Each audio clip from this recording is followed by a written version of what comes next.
say, bruh, the Lakers lost again tonight. Before we get into this video, everybody go ahead and hit that like button. Make sure you smash the subscribe button and also hit that notification bell so you can receive a notification every single time we post a video. Welcome to Sports R Us. And tonight, we're going to talk about the Lakers, man. I was one of the people that said in the beginning of the season that I wasn't going to overreact to anything that's happening with the Lakers in the first few months. But I do have to discuss the fact that it just doesn't look like there's going to be a point when this is going to turn around. And I understand, just me watching LeBron James, being a fan of LeBron James for years, I've seen teams that he has gone to. He's had issues when he went to the Cavaliers in the beginning because, you know, when you have different great players that come together, trying to find the system and the right way to play in the floor of the game, it takes time to start understanding where a player likes their ball, where a player likes to shoot from, where a player likes to receive a pass or, you know, alley hoop, or how they like to play defense and, you know, their tendencies and things like that. It does take time. And, you know, when he went to Miami in the first time, when he went from Cleveland to Miami, when he went from Miami to Cleveland, and then when he went from Cleveland to LA in the beginning, you know, it took time for them to get to where they needed to be. You know, sometimes it took 10 games, you know, 15 games, 7 games, you know, sometimes it was shorter, sometimes it was longer. But the problem is now is that the big difference is this. At that time when LeBron James was figuring out the team, he was actually on the floor, right? So we weren't experiencing LeBron James being hurt and still trying to figure out his team. Right, so right now we're dealing with LeBron James isn't on the floor, so he's not getting that, you know, consistency with the team. He's not getting the floor of the game with the team, and he is a smart player. So even him watching, he'll be able to pick up some things, but it's nothing like being in the actual game and being able to get the floor of the game with the players on the floor. And you know, there's been a lot of things with Westbrook trying to understand exactly how he likes to play his style of play, and you know, the turnovers and, you know, the crazy passes and the air balls and all those different things like that you're going to get when you have Russell Westbrook on your team. It's just going to come along with it. There's really nothing that you can, you know, go against it. You just have to try to outweigh that with something else. There were a lot of moves that were supposed to be made over the offseason. One of the moves that I really was looking forward to, and Shannon Sharp, you know, when I watched Undisputed, he was one of the advocates for Buddy Hield to be somebody that they picked up.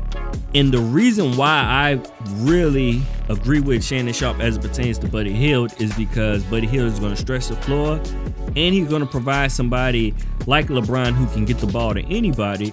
And also, if you're going to add on Rondo, right, who can pass the ball to anybody, Buddy Hield is somebody who's going to knock down shots consistently. You're not going to have any issues as it pertains to Buddy Hield knocking down shots. And I think he would have fit more within the system of the Lakers. But then when I think about it, does the Lakers really have a system? And this is why I go to, everybody's blaming Russell Westbrook.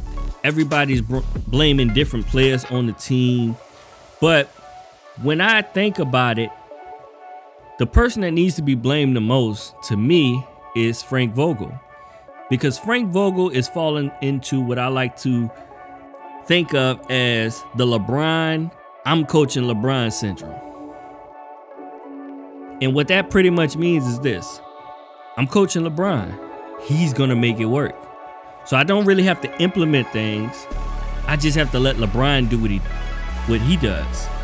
And see what's happening right now, to me, I feel that Frank Vogel is being exposed because he doesn't have LeBron James on the floor.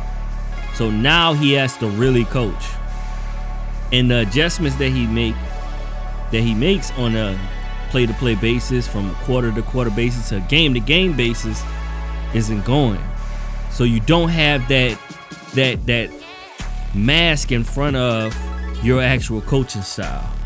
And because the Lakers don't have any type of identity as it pertains to defense, which Frank Vogel is supposed to be a defensive coach, they don't have any identity as it pertains to the offense.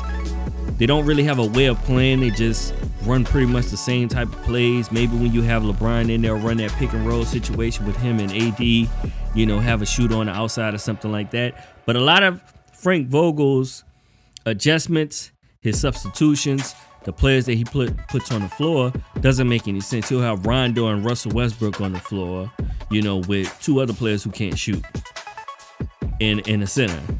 Doesn't make any sense. That's not making the proper adjustments. So I think it's going to be a real conversation. If LeBron James continues to have problems with injuries, right? If he continues to have problems with injuries, do I think that they're not going to make the playoffs? No, I think they're going to make the playoffs. I think they'll figure it out at that point.